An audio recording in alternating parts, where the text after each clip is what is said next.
The words "you'll regret leaving me" still linger in my thoughts, sharp and deliberate, as I lock my car door and scan the dimly lit parking lot for the fourth time tonight.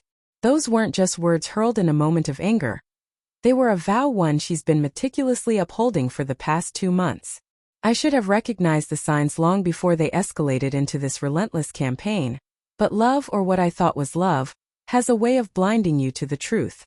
Our relationship began like a dream, the kind you read about in novels or see in films. She was captivating, beautiful, articulate, with a mind that seemed to unravel my thoughts before I could voice them. In those early days, her attentiveness felt like devotion.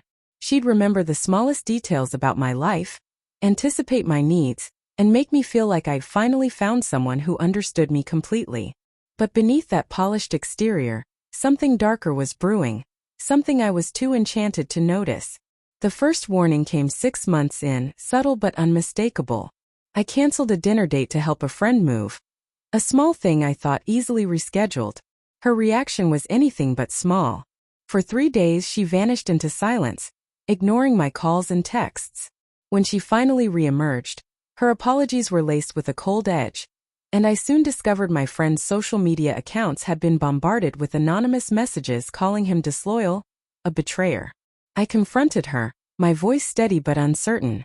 She denied it all, her eyes welling with tears so convincing that I began to doubt myself. Maybe I'd misread the situation. Maybe I was being unfair. Then came the coincidences, each one chipping away at my sense of security. I'd run into her at places I hadn't told her I'd be. A bookstore I'd mentioned in passing, a cafe I frequented on weekends. She'd know things about my day, details from conversations I'd had with others when she wasn't there. My phone started acting strange, lighting up in the middle of the night with no notifications, apps opening on their own. I brushed it off as paranoia, but the unease grew. The breaking point arrived when my sister called, her voice tight with worry. She'd received emails from my account canceling my trip home for the holidays. Emails I hadn't sent. I checked my sent folder, and there they were, crafted in my voice, my phrasing, as if I'd written them myself. That night I changed every password I had, my hands shaking as I worked.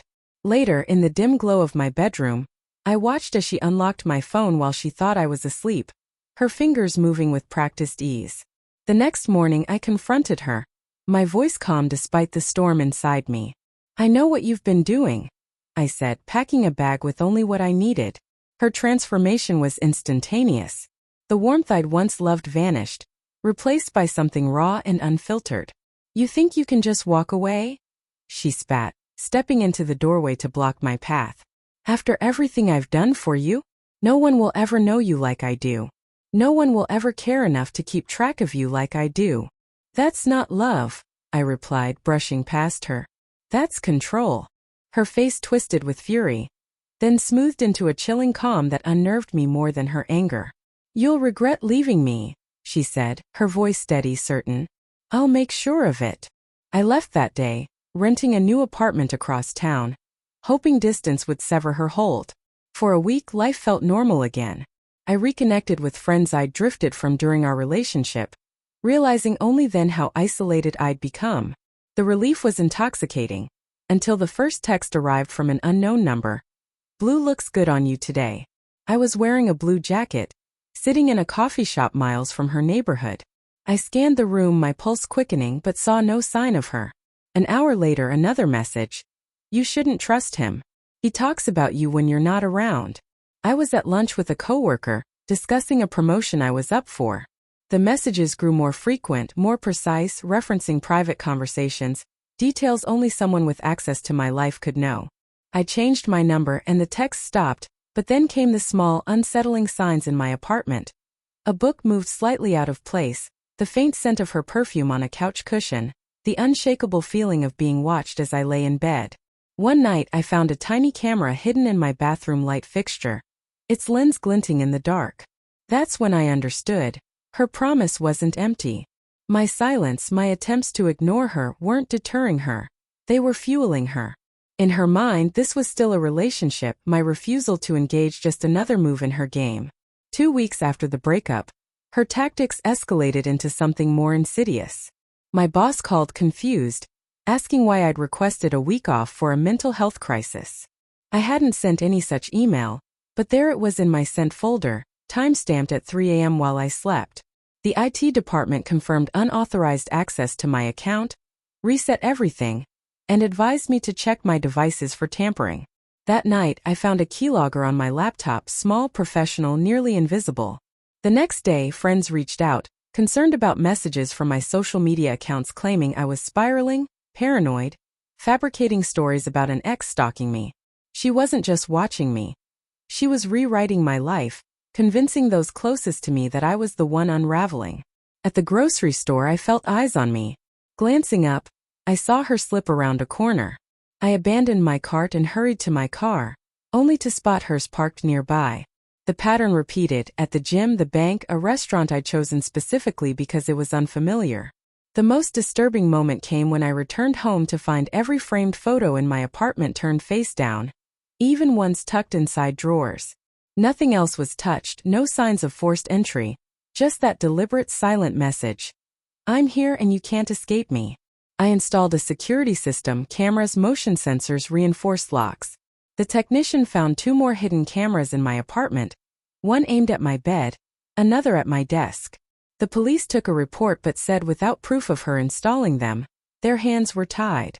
That night, reviewing my new security footage, I caught a shadow moving across my living room window.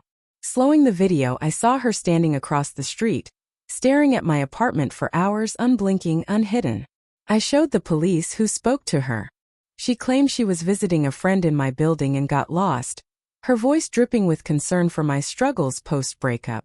The officers left, their glances suggesting I was the one unable to let go. Her digital attacks intensified. My professional contacts received sabotaged versions of my work, riddled with errors that made me look careless. My bank flagged unauthorized transfer attempts. Food deliveries I hadn't ordered arrived at odd hours. Credit card applications appeared in my name. I changed my email, my number, even moved to a short-term rental under a friend's name. For 4 days there was peace, until a package arrived at the new address, filled with printed screenshots of my online activity from the past week. A note rested on top: distance doesn't matter when you're always with me. When I landed a job interview, she derailed it with an email I didn't send, canceling it with personal details only I'd know. Later, a text arrived: opportunities come and go, but I'm always here. Attached was a photo of me leaving the interview building, taken moments earlier. Her promise wasn't just about regret. It was about proving she could control every facet of my life, no matter how far I ran. My silence wasn't stopping her. It was daring her to tighten her grip. A month in, I realized the system wasn't built to stop someone like her. The police saw it as a domestic dispute, my evidence too circumstantial for action. Friends and family began to doubt me, swayed by her carefully crafted lies. I needed to fight back, not with fear or flight, but with strategy. I bought new devices, laptop, phone, tablet, paying cash at different stores in another city. I left my old devices active, feeding her the illusion of normal activity. With the new ones, I documented everything. Every message, every call, every incident, stored in an encrypted cloud she couldn't touch. I hired a private investigator with expertise in stalking. Within hours, he found a tracking device under my car's bumper. Professional, long-lasting, expensive. He also uncovered her manipulation of my elderly neighbor, whom she befriended by posing as my cousin, gaining access to my building and updates on my movements. Most alarming, his scans revealed signals from nearly every electronic device in my apartment. My TV, speakers, even my refrigerator had been turned into her eyes and ears. This wasn't obsession, it was a calculated invasion, backed by resources and skill I hadn't imagined she possessed. Instead of dismantling her network, I decided to use it. I began feeding her false information. Fake plans discussed loudly in my apartment, emails about non-existent meetings, conversations about imaginary job prospects. She took the bait, showing up at a coffee shop where I'd planned to meet someone who didn't exist. I watched her arrive, her face shifting from anticipation to rage when she realized I wasn't there, capturing it all on camera. For a week, I led her on a wild chase, documenting her every move while she thought she was tracking me. With enough evidence, I filed for a restraining order. The judge reviewed my logs, the PI's findings, my photos, but her lawyer spun a story of me as the obsessed ex, fabricating evidence to cope with rejection. The order was denied. That night, a text arrived. The system works for those who understand it, not those who expect it to save them. Attached was a screenshot of my denied request, information she shouldn't have had. It hit me then. She thrived in the systems I trusted to protect me. I couldn't beat her by playing her game. She began targeting my reputation, sending doctored work to colleagues, contacting clients with doubts about my reliability, even posing as recruiters to question my stability. My silence had handed her the narrative, letting her paint me as unhinged while I withdrew. That night, in the dark of my apartment, I decided to change the rules. I wouldn't hide or confront her directly. I'd turn her obsession into her trap. 6 weeks after the breakup, I launched my plan. I established predictable routines. Coffee at the same cafe, lunch at regular spots, evenings timed to the minute. I wanted her to feel in control, to lower her guard. Behind the scenes, I built a team. My cousin, who'd seen her true nature during our relationship, a friend with cybersecurity expertise, and my boss who'd grown suspicious after her overreaching lies.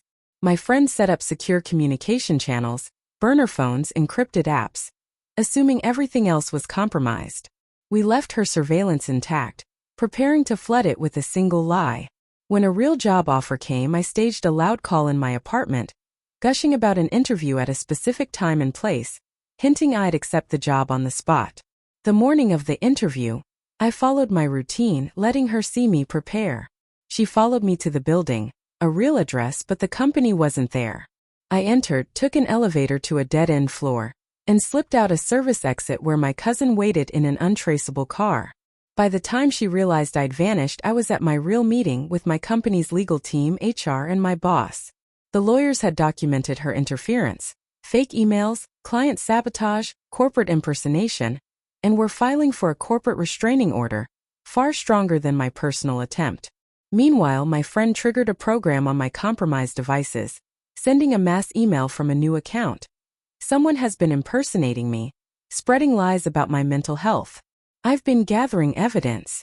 Please forward any suspicious messages to this address. The response was swift. Friends and colleagues sent screenshots, mapping her web of deceit. That night she texted, "You think you're clever? This isn't a game you can win." I replied, my first words to her in weeks, "You're right. This isn't a game."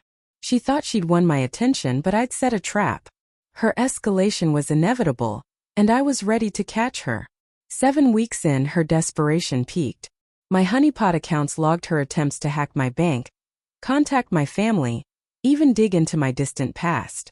She approached friends with eerie knowledge of their lives, her warnings about me growing erratic. I stayed silent, letting her unravel while we gathered evidence. The turning point came at my weekly coffee shop visits, a routine I'd left exposed. My friend detected her attempt to breach the Wi-Fi, a clumsy move for someone so skilled. My laptop, a decoy, recorded her intrusion while feeding her fake data, including an invitation to a celebration dinner for my job offer. That night, I watched her circle my building, then followed her as I drove to the restaurant. She trailed me, unaware the private room held not colleagues, but detectives, my lawyer, and a court official. I sat back to the door pretending to work. She entered, hesitated, then plugged a USB into my laptop, deploying malware to seize control. The detectives witnessed it all, stepping in as I turned. "I've been waiting for you to make that mistake," I said. Her shock gave way to fury as they detained her for fraud, stalking, and espionage, recovering the USB she tried to hide. "You set me up," she snarled. "Everything we had was real." "It was control, not love," I replied. "This is consequences." As they led her away, she said, "You finally paid attention. That's all I wanted." Even in defeat, she saw it as a twisted victory. But for me, the weight lifted. The silence was mine again. 2 months later, I sit with a detective. Her apartment revealed a chilling operation. Maps of my life, stolen items, journals of delusional fantasies. She'd planned worse. Contingencies far darker than harassment. She's taken a plea, 18 months in prison, 5 years of supervised release, no tech, no contact for a decade. Her lawyer offered me a letter from her. I declined. Her words have no hold over me now. I'm relocating for a promotion, my apartment packed, my allies gathered one last time. The silence feels clean, full of possibility. At the coffee shop, my final stop, the barista slides me my order. Things are quieter now, I say. Quiet's good, she replies. I sit outside, the sun warm, my phone free of shadows. A court notification confirms her plea's finalization. I dismiss it and walk to my car, my reflection steady, unshaken. She promised regret, but I found freedom. The silence she watched is mine, and in it I see a future she can't touch.